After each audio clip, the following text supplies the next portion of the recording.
20 ವರ್ಷದಿಂದ ಸರ್. 20 ವರ್ಷದಿಂದ 20 ವರ್ಷ ಆಯ್ತು ನಾವು ಭಾಗ ತಗೊಂಡ್ಮೇಲೆ ನಾವು ವ್ಯವಸಾಯ ಮಾಡೋಕೆ ಶುರು ಮಾಡ್ತೇವೆ ಸರ್. ಅಸಮಟ ಸುಮ್ಮನೆ ತಿರ್ಕೊಂಡು ಅದು ಇದು ಅದಿಲ್ಲ ಸುಮ್ಮನೆ ಸರ್. ನಮ್ದು ಸಹ ಸೂರ್ಯಕಾಂತಿ ಬಿಟ್ರೆ ಭಾಳ ಈರುಳ್ಳಿ ಬಿಟ್ರೆ ಅರಿಶಿನ. ಎಕರೆಗೆ ಎಷ್ಟು ಕ್ವಿಂಟಲ್ ಈರುಳ್ಳಿ ಬೇಕಾಗುತ್ತೆ ಸರ್? ಇದು 4 ಕ್ವಿಂಟಲ್ ಬೇಕು ಸರ್. 4 ಕ್ವಿಂಟಲ್. ನಮಸ್ಕಾರ ದೊಡ್ಡವ್ರಿಗೆ, ನಾನು ನಿಮ್ಮ ಅರುಣ್ ಚಿಟ್ಟು ಬಂದಿದ್ದೀನಿ ಒಂದು ಹೊಸ ವಿಡಿಯೋ ಜೊತೆ, ಒಂದು ಹೊಸ ವಿಚಾರದ ಜೊತೆ. ನಾನಿವತ್ತು ಗುಂಡ್ಲುಪೇಟೆ ತಾಲೂಕಲ್ಲಿ ಒಂದು ಸಣ್ಣ ಹಳ್ಳಿಲಿದ್ದೀನಿ. ಇಲ್ಲಿ ಒಬ್ಬರು ರೈತರು ತಮಗೆ ಇರುವಂಥ ಒಂದು 5 ಎಕರೆ ಜಮೀನಲ್ಲಿ ಸಮಗ್ರ ಕೃಷಿನ ಮಾಡ್ತಾಯಿದ್ದಾರೆ. ತುಂಬ ಚೆನ್ನಾಗಿ ಮಾಡಿದ್ದಾರೆ ವ್ಯವಸಾಯನ. ಅದಕ್ಕೋಸ್ಕರ ನನಗೂ ಕೂಡ ತುಂಬ ಕುತೂಹಲ ಆಯಿತು. ಈ ರೈತರನ್ನ ನಿಮಗೆ ಪರಿಚಯ ಮಾಡಬೇಕು ಅಂತ ನಾನು ಇಲ್ಲಿ ಬಂದು ಈ ರೈತರ ಪರಿಚಯನ ನಿಮಗೆ ಮಾಡ್ತಾಯಿದ್ದೀನಿ. ಬನ್ನಿ ರೈತರ ಪರಿಚಯ ಮಾಡ್ಕೊಳ್ಳೋಣ. ಅದಾದಮೇಲೆ ಅವರು ಏನೇನೆಲ್ಲ ಕೃಷಿ ಮಾಡ್ತಾಯಿದ್ದಾರೆ ಅದ್ರ ಬಗ್ಗೆ ಎಲ್ಲ ನಿಮಗೆ ತಿಳಿಸ್ತೀನಿ. ವಿಡಿಯೋ ಮಾತ್ರ ತುಂಬ ಚೆನ್ನಾಗಿರುತ್ತೆ. ವಿಡಿಯೋನ ಕೊನೆ ತನಕ ನೋಡಿ. ಸರ್ ನಮಸ್ತೆ. ಸರ್ ನಿಮ್ಮ ಪರಿಚಯ ಮಾಡಿಕೊಡಿ. ನಿಮ್ಮ ಹೆಸರು ಸರ್? ನನ್ನ ಹೆಸರು ಸಂಪತ್. ಯಾವ ಊರು ಸರ್? ಚೆನ್ನಂಜನಹುಂಡಿ. ಯಾವ ತಾಲೂಕು ಬರುತ್ತೆ? ಯಾವ ಜಿಲ್ಲೆ? ನಗರ ಜಿಲ್ಲೆ ಗುಂಡ್ಲುಪೇಟೆ ತಾಲೂಕು. ಸರಿ ಸರ್, ಇದು ಎಷ್ಟು ವರ್ಷದಿಂದ ವ್ಯವಸಾಯ ಮಾಡ್ತಿದ್ದೀರಾ ಸರ್? 20 ವರ್ಷದಿಂದ ಸರ್. 20 ವರ್ಷದಿಂದ ವ್ಯವಸಾಯ ನಾವು ಭಾಗ ತಗೊಂಡ್ಮೇಲೆ ನಾವು ವ್ಯವಸಾಯ ಮಾಡೋಕೆ ಶುರು ಮಾಡ್ತೇವೆ ಸರ್. ಅಸಮಟ ಸುಮ್ಮನೆ ತಿರ್ಕೊಂಡು ಅದು ಇದು ಅದಿಲ್ಲ ಸುಮ್ಮನೆ ಸರ್. 20 ವರ್ಷದಿಂದ ವ್ಯವಹಾರ ಮಾಡ್ಕೊಂಡು ಹೋಗ್ತೀವಿ ಸರ್. ಅದರಿಂದ ಫಸ್ಲು ದನಗಳು ಮಾಡ್ಕೊಂಡು ಹೋಗ್ತೀವಿ ಸರ್. ಎಷ್ಟು ಜನ ಸರ್ ನೀವು ಅಣ್ಣ ತಮ್ಮ? ಅಣ್ಣ ತಮ್ಮ 3 ಆಳು ಸರ್. 3 ಜನ. ನಮ್ಗ ಇಬ್ರು ಮಕ್ಕಳು.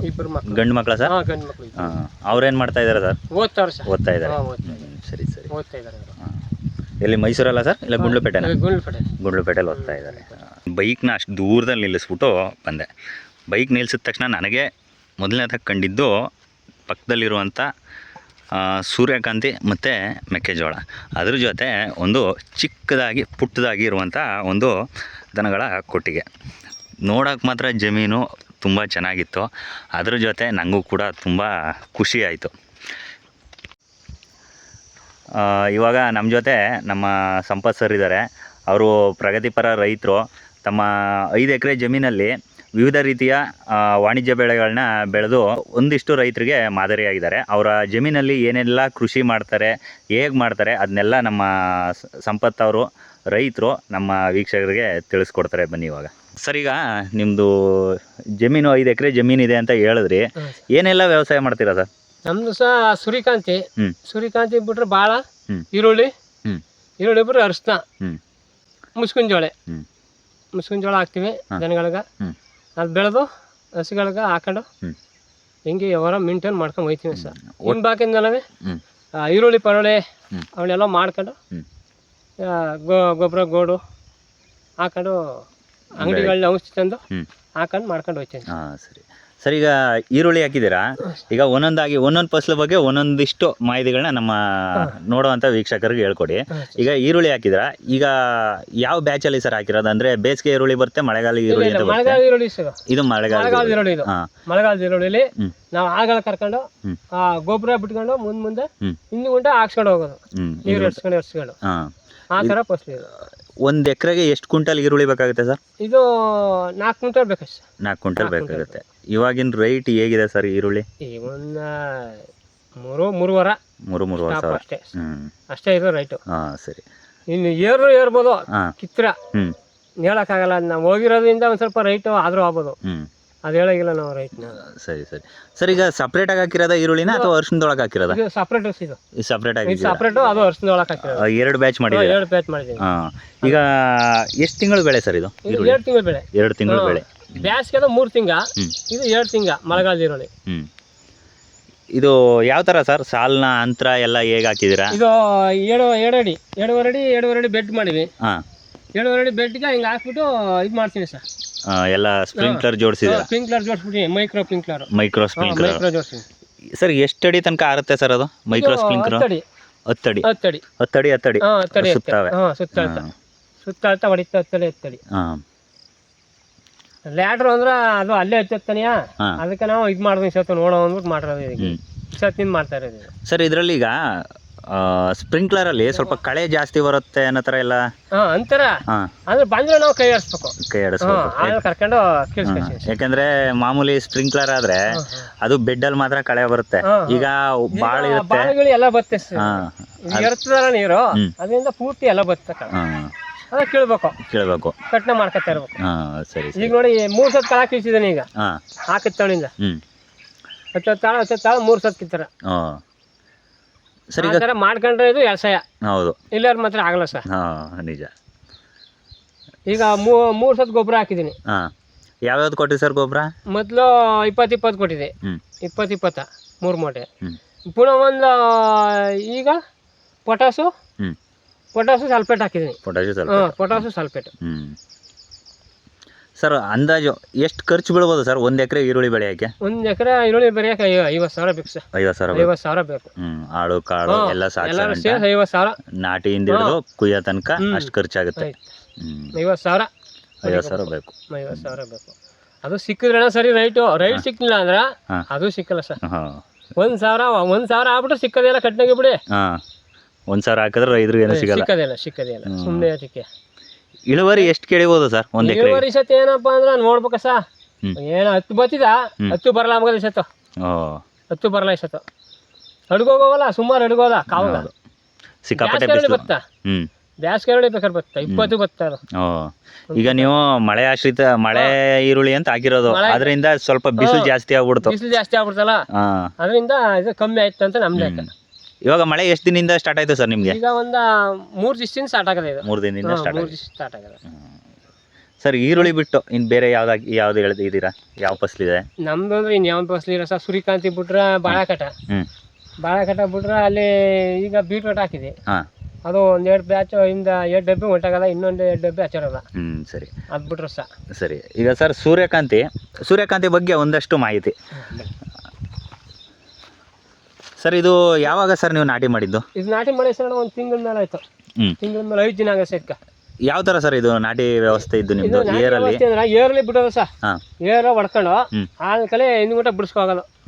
ಬಿಟ್ಬಿಟ್ಟು ಗೊಬ್ಬರ ಬಿಡೋದು. 20 ಅದಲ್ಲ, ಅದನ್ನ ನಾಟಿ ಕಾಲ ಬಿಟ್ಬಿಡೋದು. ನಾಟಿ ಕಾಲ ಬಿಟ್ಬಿಟ್ಟು ಅರ ಹೊತ್ಬಿಟ್ಟು ನೀರು ಕಟ್ಟೋದು ಸರ್. ಮಾಮೂಲಿ ಅರ ಹೊಡೆದ್ಬಿಟ್ಟು ನೀರು ಕಟ್ಟಿಬಿಡೋದು. ನೀರು ಕಟ್ಟಿಬಿಟ್ಟು ಆಮೇಲೆ ಕಳ ಬಂದ್ರೆ ಕಳ ಕೀಳ್ಸೋದು, ಇಲ್ಲಾಂದ್ರೆ ಏರ್ಲಿ ಬಾಳೆ ಹೊಡೆದ್ಬಿಡಿ ಸರ್. ಬಾಳೆ ಹೊಡೆದ್ಬಿಟ್ರೆ ಆಗೋಯ್ತು. ಈಗ ನೀವು ನೀರು ಕಟ್ಟಿದ್ದೀರಾ, ಸೂರ್ಯಕಾಂತಿನ ಡ್ರಿಪ್ಪಲ್ಲೂ ಬೆಳಿಬೋದಾ ಸರ್? ಡ್ರಿಪ್ಪಲ್ಲೂ ಬೆಳಿಬೋದು. ಈಗ ಯಾವುದು ತಳಿ ಹಾಕಿರೋದು ಅಂತ ಏನಾರು ಗೊತ್ತಾ ನಿಮಗೆ? ಇದು ಮರ್ತೋಗ ಸರ್, ಇದು ತಳಿ ಇದೆಲ್ಲ ಹೊಸ ತಳಿ ಅಂದ್ಬಿಟ್ಟು ತಂದು ಕೊಟ್ಟಿರೋದು ಅವ್ರಿಗೆ. ಇದು ಹೊಸ ಅಂದ್ಬಿಟ್ಟು ಒಂದು 2 ಬ್ಯಾಗ್ ಕೊಟ್ಟಿರೋ ಹೊಡೆದಿನಿ, ಅಲ್ಲಿಗೂ ಇಲ್ಲಿಗೂ ಎಡ್ಕ್ವಿ. ಸರ್ ಸೂರ್ಯಕಾಂತಿನ ಯಾವ ಟೈಮಲ್ಲಿ ಹಾಕ್ತಾರೆ ಸರ್? ಇದು ಮಳೆಗಾಲಕ್ಕೆ. ಮುಂಗಾರು ಹಿಂಗಾರು ಈ ತರ ಮಳೆಗಾಲ ಬಂದಾಗ ಹೊಡಿತಾರೆ ಸರ್. ಯಾಕಂದ್ರೆ ಬೇರೆ ಫಸಲುಗಳನ್ನ ಬೇರೆ ಫಸಲು ಎಲ್ಲ ಟೈಮ್ಲೂ ಮಾಡ್ತಾರ. ಈರುಳ್ಳಿ ಎಲ್ಲ ಟೈಮ್ಲೂ ಮಾಡ್ತಾರ. ಹೌದು, ಈ ಟೈಮಿಂಗ್ಸ್ ಎಲ್ಲ ಅದಕ್ಕೆ. ಹೌದು, ಯಾವ ಟೈಮ್ ಬರೋ ಸುಮ್ಮನೆ ಹಾಕ್ತಿರ್ತಾರ. ಇದು ಹಂಗಿಲ್ಲ, ಇದು ಒಂದ್ಸತಿ ಹಾಕ್ತಾರೆ. ಸರ್ ಎಷ್ಟು ತಿಂಗಳು ಬೆಳೆ ಸರ್ ಇದು? 3 ತಿಂಗಳು ಬೇಕು ಸರ್. 3 ತಿಂಗಳು ಬೇಕು. ಈಗ ಮಾರ್ಕೆಟ್ ಎಲ್ಲ ಹೇಗೆ ಸರ್ ಇದು ಸೂರ್ಯಕಾಂತಿ? ಮಾರ್ಕೆಟ್ ಅಲ್ಲಿ 7,500 ಆಗಿತ್ತು ಸರ್ ವಾಸತ್ತು. ನಾವು ಮಾರ್ಕೆಟ್ಗೆ ಹಾಕಿದ್ವಲ್ಲ 7,500 ಫಿಕ್ಸ್ಡ್ ರೇಟ್. ಎಲ್ಲಿ? ಗುಂಡ್ಲುಪೇಟೆ ಮಾರ್ಕೆಟ್. ಈಗ ಮಧ್ಯವರ್ತಿಗಳು ಜಮೀನ್ ಹತ್ರನೇ ಬರ್ತಾರಲ್ಲ ಒಂದಷ್ಟು ಜನ, ಆ ಥರ ಏನಾರು? ಹಂಗೆ ಮಾಡಿಲ್ಲ ಈ ಸತ್ ಡೈರೆಕ್ಟ್ ನಾವೇ ಮಡಗಿದ್ದು ತೂರಿ ಎಲ್ಲ ಕಟ್ ಮಾಡಿ ಅಲ್ಲಿಗೆ ತಗೊಂಡು ಹಾಕಿದ್ವಿ. ಹೇಗೆ ಸರ್ ಅದು ಒಣಗಿಸೋದು ಆ ಥರ ಎಲ್ಲ ಇರ್ತಾವಲ್ಲ ಸರ್ ಕಾರ್ಯಕ್ರಮ? ಒಣಗಿಸಿ ಕ್ಲೀನಾಗಿ ಚೀಲ ತುಂಬಿ ಮಡಿಕೋಬೇಕು. ತೂರಿ ಹಾಲು ಹಿಡಿತ ಅದುವಿ ಎತ್ತಕ ಹೊಸಿ ಎತ್ತಿಸ್ಬೇಕು. ಇಲ್ಲ ಮಿಷಿನ್ ಕರ್ಕೊಂಬಂದು ಎತ್ತಿಸ್ಬೇಕು. ಅವನಿಗೆ ಗಂಟೆಗೆ 2,000 ಮಿಷಿನ್ ಎತ್ತಿಸ್ತೀನಿ ಅಂದ್ರೆ ಅದು ಕಡ್ಡಿ ಎಲ್ಲ ಒಣಗಿರ್ಬೇಕು. ಒಣಗಿರ್ಬೇಕು. ಕಟ್ ಮಾಡಿ ತುಂಬುತ್ತ. ಸೂರ್ಯಕಾಂತಿ ಮಾಡಿ ಕೊಡುತ್ತ. ಸರಿ, ಅದು ತುಂಬ್ಕೊಂಡು ನಾವು ಚೀಲಕ್ಕೆ ಹಾಕೊಂಡು ತಗೊಂಡು ತೂರಿ ತಗೊಂಡು ಮನೆಗಿಡ್ಬೇಕು ತೂರಿ. ಸರಿ ಸರಿ. ಅದಕ್ಕೂ ಖರ್ಚು ಬೀಳುತ್ತೆ ಸರ್. ಅದಕ್ಕೇನು ಖರ್ಚೇನು ಕಮ್ಮಿ ಆಗಲ್ಲ. ಆದ್ರೆ ಏನೋ ಮಾಡೋ ಇದ್ದೇ ಮಾಡ್ತಾರ ಸುಮ್ಮನೆ ಅಷ್ಟೇ. ನಾವು ಸುಮ್ಮನೆ ಹಾಕೋದು ಎರಡೂ ಹೊಸ ಮಾಡೋ ಮಾಡಿ. ಯಾಕಂದ್ರೆ ನಿಮ್ದು ಜಮೀನ್ ನೋಡಿದ್ನಲ್ಲ ಸರ್, ಎಲ್ಲ ಚೆನ್ನಾಗಿ ಎಲ್ಲಾ ತರದ ಫಸಲು ಮಾಡಿದ್ರಿ. ಕಮ್ಮಿ ಅಂದ್ರೆ ಒಂದ್ 5ರಿಂದ 6 ತರದ ಫಸಲು ನೀವು ಮಾಡಿದೀರಾ. ಈಗ ಅದಕ್ಕೋಸ್ಕರ ನಮಗೂ ಕೂಡ ಒಂಥರ ಕುತೂಹಲ ಬಂತು, ಏನು ಇಷ್ಟೆಲ್ಲ ಮೇಂಟೈನ್ ಮಾಡ್ತಿದ್ದಾರೆ. ಈಗ ಒಂದ್ 5 ಎಕರೆ ಇದ್ರೆ ಬೇರೆ ರೈತರು ಏನ್ ಮಾಡ್ತಾರೆ, ಬಾಳೆ ಒಂದ್ ಹಾಕ್ಬಿಡ್ತಾರೆ, ಇಲ್ಲ ಅರಿಶಿನ ಒಂದ್ ಹಾಕ್ಬಿಡ್ತಾರೆ. ಅರಿಶಿನ ಸೀಸನ್ ಬಂದ್ರೆ ಒಂದೊಂದೇ ಹಾಕ್ಬಿಡ್ತಾರೆ. ಈಗ ಒಂದ್ರಲ್ಲಿ ಸಿಗ್ಲಿಲ್ಲ ಅಂದ್ರೆ ಎಲ್ಲ ಹೋಯ್ತು. ಅದು ಈಗ ನಿಮ್ದೇನಪ್ಪ ಅಂದರೆ ಈಗ ಈರುಳ್ಳಿ ಹಾಕಿದ್ದೀರಾ, ಈರುಳ್ಳಿಲಿ ಒಂದಷ್ಟು ದುಡ್ಡು ಸಿಗಲಿ, ಮತ್ತು ಸೂರ್ಯಕಾಂತಿ ಅದ್ರಲ್ಲಿ ಒಂದಷ್ಟು ಸಿಗಲಿ, ಜೋಳ ಹಾಕಿದ್ದೀರಾ, ಜೋಳದಲ್ಲಿ ಒಂದಷ್ಟು ಸಿಗಲಿ, ಈ ಥರ ಪ್ಲ್ಯಾನ್ ಮಾಡಿ ಹಾಕಿದ್ದೀರಾ. ತುಂಬ ಚೆನ್ನಾಗಿತ್ತು, ಅದಕ್ಕೋಸ್ಕರ ಹಾಕಿದೆ ಸರ್. ಇದು ನಿಮಗೆ ಒಂದು ಎಕರೆಗೆ ಎಷ್ಟು ಇಳುವರಿ ಬೀಳುತ್ತೆ ಸರ್? ಯಾವುದು ಸರ್? ಸೂರ್ಯಕಾಂತಿ. ಸೂರ್ಯಕಾಂತಿ ಒಂದು ಎಕರೆಗೆ 30 ಗಂಟೆ ಕಡಿಬೋದು ಸರ್. 30 ಕ್ವಿಂಟಲ್ ತನಕ 30 ಗಂಟೆ ಕಡಿಬೋದು ಹಾಂ. ಒಂದು ಎಕರೆಗೆ. ಕರೆಕ್ಟಾಗಿ ಮಾಡ್ಬೇಕು, ಒಟ್ಲಿ ಅದಕ್ಕೆ ಮೇಂಟೈನ್ ಮಾಡ್ಬೇಕು. ಗೆಡ್ಗೆ ಗೊಬ್ಬರ ಕೊಡ್ಬೇಕು. ಹಾಂ, ಗೊಬ್ಬರ ಎಲ್ಲ ಕೊಟ್ಟು ಗೊಬ್ಬರ ಕೊಟ್ಕೊಂಡು ಮೇಂಟೈನ್ ಮಾಡ್ಕೊಂಡು ಹೋಗ್ಬೇಕು, ಅದು ನೀರು ನೋಡ್ಕೊಂಡು. ಹಂಗಾರೆ ಕಡಿಬೋದು ಅದು. ಸರಿ ಸರಿ. ಇಲ್ಲಿ ನಾವು ಕಾಟ ಚೀಟಿ ಬೆಳೆದ್ರೆ ಆಗಲ್ಲ ಸರ್. ಯಾಕೆ ಕಾಟ ಚೀಟಿ ಮಾಡಿದ್ರೆ ಯಾವ ಫಸಲು ಆಗಲ್ಲ. ನೀವು ಮೇಂಟೈನ್ ಮಾಡ್ಬೇಕು ಅಂದ್ರೆ ಅದಕ್ಕೆ ಉಪ್ಪು ಖಾರ ಎಲ್ಲ ಹಾಕೊಂಡು ಮಾಡ್ಬೇಕು. ಹೌದು, ಹಂಗಾದ್ರೆ ನಡೀತಾವ, ಇಲ್ಲ ನಡೆಯಲ್ಲ ಸರ್. ಇನ್ನು ಬೋರ್ ಎಷ್ಟಿದಾವೆ ಸರ್ ನಿಮ್ಮ ಹತ್ರ? ನಮ್ದು 2 ಸರ್. 2 ಬೋರು ಎಲ್ಲಕ್ಕೂ ಮೇಂಟೈನ್ ಮಾಡ್ತಿದ್ದೀರಾ? ಯಾಕಂದ್ರೆ ಈಗ ಡ್ರಿಪ್ ಇದಾವೆ, ಬೇರೆವೆಲ್ಲ ಡ್ರಿಪ್ ಮಾಡಿದ್ರಿ, ಸೂರ್ಯಕಾಂತಿ ಎಲ್ಲ ಕಟ್ಟ ನೀರು ಮಾಡಿದ್ರಲ್ಲ, ಅದು ಆ ಉದ್ದೇಶಕ್ಕೋಸ್ಕರ ಕೇಳಿದೆ ಯಾವ ಥರ ಮೇಂಟೈನ್ ಮಾಡ್ತೀರಾ ಏನು ಎತ್ತ. ಡ್ರಿಪ್ ಉದ್ದಕ್ಕೂ ಡ್ರಿಪ್ ಮಾಡಿ. ಕರೆಂಟು ಟೈಮಿಂಗ್ಸ್ ಸರ್ ನಿಮ್ಗೆ? ಟೈಮಿಂಗ್ಸ್ ನಮ್ಗೆ 12 ಗಂಟೆ ಬಂದೆ. ಈಗ 12 ಗಂಟೆ. 12 ಗಂಟೆಯಿಂದ 6 ಗಂಟೆ. ಹಾಂ, 6 ಗಂಟೆ ಲಾಸ್ಟ್. ಈಗ ಮಳೆ ಆಗಿರೋದ್ರಿಂದ ಈಗ ಸದ್ಯಕ್ಕೆ ಬೇಕಿಲ್ಲ. ಸದ್ಯಕ್ಕೆ ಬೇಕಾಗಿಲ್ಲ, ಮಳೆ ಆಗೋದಲ್ಲ ಅದರಿಂದ. ಸರಿ. ರಾತ್ರಿ ಕೊಟ್ಟು ನಿಟ್ಕೊಂಡಿತ್ತಲ್ಲ, ಅದರಿಂದ ಸ್ವಲ್ಪ ಬೇಕಾಗಿಲ್ಲ. ಸರಿ. ಅದು ಸ್ಟಾರ್ಟ್ ಮಾಡಿದ್ರೆ ಈಗ ಜೋಳ ಹೊಡೆದಿದ್ವಲ್ಲ, ಅದಕ್ಕೆ ತಿರಿ ಒಂದು ತಿರ್ದಿನಿ ಇತ್ತಾಗ. ಇದಕ್ಕೆ ಜೋಳ ಹಾಕಿದ್ದೀರಾ ಸರ್? ಮುಸ್ಕಿನ ಜೋಳ. ಮುಸ್ಕಿನ ಜೋಳ 2 ಬ್ಯಾಚ್ ಮಾಡಿದ್ದೀರಾ? ಇಲ್ಲೂ ಒಂದು ಬ್ಯಾಚ್ ಐತೆ, ಇಲ್ಲೂ ಒಂದು ಪ್ಯಾಚ್ 1 ಎಕರೆ, ಅಲ್ಲೂ ಒಂದು ಬ್ಯಾಚ್ ಐತೆ. ಬೆಳೆ ಬಾದೆ ಅದು 3 ಬಾದೆ. ಸರ್, ಅಂದ್ರೆ ಈಗ ಮುಸ್ಕಿನ ಜೋಳನ ದನಗಳಿಗೂ ಬೇಕಾಗುತ್ತೆ ಅನ್ನೋ ಉದ್ದೇಶಕ್ಕೆ ಬೆಳೆದಿದ್ದೀರಾ? ಅದಕ್ಕೆ ಸಲ ಬೆಳೆದಿರೋದು. ಅದಕ್ಕೆ ಸಲ ಪೂರ್ತಿ ಅಂದ್ರೆ ದನಗಳಿಗೆ ಇದು ಮಾಡ್ತೀರಾ, ಇಲ್ಲ ಅಂದ್ರೆ ಮಾರ್ಕೆಟ್ಗೆ ದನ ಹೋಗ್ತೀರಾ? ಈಗ ಸದ್ಯಕ್ಕೆ ದನ ಹಾಕಿ ದನಗಳಿಗೆ ಇದು ಅಷ್ಟೇ. ಈಗ ಈ ಫಸಲಿನ ತಕತೀವಿ, ಈರುಳ್ಳಿ ಪರಳೆ ತಕೊಂಡು ಪುನಃ ಅವಕ್ಕೆ ಜೋಳ ಹೊಡಿತೀವಿ. ಮುಸ್ಕಿನ ಜೋಳ ಸರಿ, ನೀರಾವರಿ ಜೋಳ ತಂದು ಹೊಡೆಯೋದು ಎಲ್ಲಕ್ಕೂ. ಆಗ ನೀರಾವರಿ ಬೆಳೆದು ಅದು ಮಾರೋದು. ಸರ್, ಈಗ ಇದು ಬಿಟ್ಟು ಬಾಳೆ ಹಾಕಿದೀವಿ ಅಂತ ಹೇಳಿದ್ರಿ. ಬಾಳೆ ಹಾಕಿದ್ದೀವಿ ಸರ್. ಬಾಳೆ ಎಷ್ಟಿದೆ ಸರ್? ಅದೊಂದು 900 ಕಟ್ಟಾವ ಸರ್. ಓಕೆ, 900 ಕಟ್ಟ. ಯಾವುದು ಸರ್ ಹಾಕಿರೋದು ನೀವು? ಅದು ಏಲಕ್ಕಿ. ಏಲಕ್ಕಿ. ಎಷ್ಟು ತಿಂಗಳು ಬಾಳೆ ಸರ್ ಇವಾಗ? ಅದು ಈಗ 2.5 ತಿಂಗಳು ಸರ್. 2.5 ತಿಂಗಳು. 2.5 ತಿಂಗಳು ಆಗಲ್ಲ ಇನ್ನೂ. ಅದಕ್ಕೆ ಇದು ಮಾಡಿಸಿಲ್ಲ, ಪಿಲ್ಲರ್ ಗಿಲ್ಲರ್ ಹೊಡಿಸಿಲ್ಲ. ಅದಕ್ಕೆ ಹೊಡಿಸ್ಬೇಕು, ತ್ಯಾಮಾದಾಗ ಸಲ ಹೊಡಿಸಿಲ್ಲ. ಅದು ಓಕೆ 2.5 ತಿಂಗಳು ಆಗದ. ಅದು ವರ್ಷ ಬೇಕು ಸರ್. ಅದು ವರ್ಷ ಬೇಕು. ವರ್ಷ ಬೇಕು ಅದು ಬರ್ಬೇಕಾರೆ. ಹೌದೌದು, ಹೇಳ್ಬೇಕು, ವರ್ಷ ಬೇಕು ಅದು. ಹೌದು, ಅದ್ರ ಮಧ್ಯೆ ಈ ಥರದ ಫಸಲುಗಳನ್ನೆಲ್ಲ ಮಾಡ್ಕೋಬೋದು. ಆ ವರ್ಷ ಬತ್ತೆ ಅಂತ ಹೇಳಾಗಿಲ್ಲ. ಹೌದು, ಅದು ಯಾವಾಗಲೂ ಲೇಟ್ ಇರೋದು ವರ್ಷ. ಮ್ಯಾಕೊಂದು 800 ಕಟ್ಟ ಹಾಕಿದೀವಿ ನೇಂದ್ರೆ. ಅದಕ್ಕೆ 800 ಕಟ್ಟ ಹಾಕಿದೀವಿ. ಅದಕ್ಕೆ ನಿಮ್ದು ಒಂದೇ ಫ್ಲಾಟಾ ಸರ್? ಒಂದೇ ಫ್ಲಾಟ್. ಎಲ್ಲ ಒಂದೇ ಫ್ಲಾಟ್. ಈ ತರ ಇದ್ರೆ ರೈತರಿಗೂ ಚಂದ, ಎಲ್ಲೂ ಹೋಗಂಗಿಲ್ಲ. ನಾವು ಇಲ್ಲಿಯೇ. ಹೌದು. ಒಂದೇ ಫ್ಲಾಟ್. ಸರ್, ಇನ್ನು ಹಸುಗಳು ಎಷ್ಟಿದಾವೆ ಸರ್? ಹಸುಗಳು ಇಲ್ಲೊಂದು 4 ರಾಸ್ ಅವ, ಅಲ್ಲೊಂದು 2 ರಾಸ್ ಕಟ್ಟಾಕಿದ್ವಿ. ಜಾಗ ಸಾಧ್ಯದಕ್ಕೆ ಅಲ್ಲೊಂದು 2 ರಾಸ್ ಕಟ್ಟಾಕಿದ್ವಿ. ಅಲ್ಲಿ ನೋಡಿ ಅಮ್ಮಣ ಅಲ್ಲಿ. ಓಕೆ. ಅಲ್ಲಿ ಅಲ್ಲೂ ಕಟ್ಟಾಕಿದ್ವಿ. 6 ರಾಸ್ ಇದಾವೆ. 6 ರಾಸ್ ಇದಾವೆ. ಎಲ್ಲ ಡೈರಿಗೆ ಹಾಲು ಹಾಕ್ತೀವಿ? ಡೈರಿಗೆ ಹಾಲು. ಅಂದ್ರೆ ಎಷ್ಟು ಲೀಟ್ರ್ ಹಾಕ್ತೀರಾ ಸರ್ ಒಂದು ಟೈಮ್? 15 ಲೀಟ್ರ್ ಹಾಲು ಹಾಕ್ತೀವಿ ಈಗ ಸದ್ಯಕ್ಕೆ. ಕರೆಯೋ ಕಮ್ಮಿ, ಬುಡ್ಸ್ಕೊಂಬ ದಂಡಕ್ಕೆ ಹೋಗ್ಬಿಡವಲ್ಲ, ಈಗ ಒಂದು 15 ಲೀಟ್ರ್ ಆಗ್ತಾ ಇದೆ. 15 ಲೀಟ್ರ್. ಈಗ ಹಸುಗಳಿರೋದ್ರಿಂದ ಸ್ವಲ್ಪ ಮನೆ ಮೇಂಟೆನೆನ್ಸ್ಗೆಲ್ಲ ಆಗುತ್ತೆ, ಬೇರೆ ಖರ್ಚುಗಳಿಗೆಲ್ಲ ಆಗುತ್ತೆ. ಹಾಳು ಕಾಲಾಗ ಒಂದು ಸ್ವಲ್ಪ ಮೇಂಟೈನ್ ಆಯ್ತು ಸರ್. ಹಸು ನೋವಿದ್ರೆ ಏನೂ ಮಾಡೋಕ್ಕಾಗಲ್ಲ. ಹೌದು, ನಾವು ರೈತರುಗಳು ಹಸು ನೋವಿದ್ರೆ ಏನೂ ಮಾಡೋಕ್ಕಾಗಲ್ಲ. ಹೊಲದಲ್ಲಿ ಬೆಳೆದು ಇದು ಮಾಡೋಕ್ಕಷ್ಟದ ಬರಗಂಡು ಕಾಯ್ಕೊಂಬಕ್ಕದ್ದ ನಿಜ ಆಗಲ್ಲ.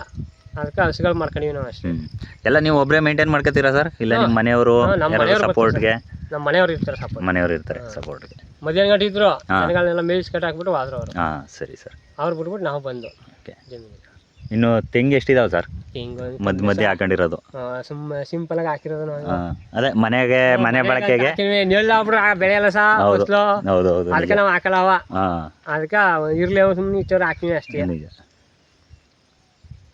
ಜಾಸ್ತಿ ಏನು ಹೊಲಕ್ಕೆಲ್ಲ ಹಾಕಿಲ್ಲ, ಇದೊಂದು ಎಕರೆಗೆ ಹಾಕೊಂಡಿವಿ ಅಷ್ಟೇ. ಸರಿ ಸರಿ.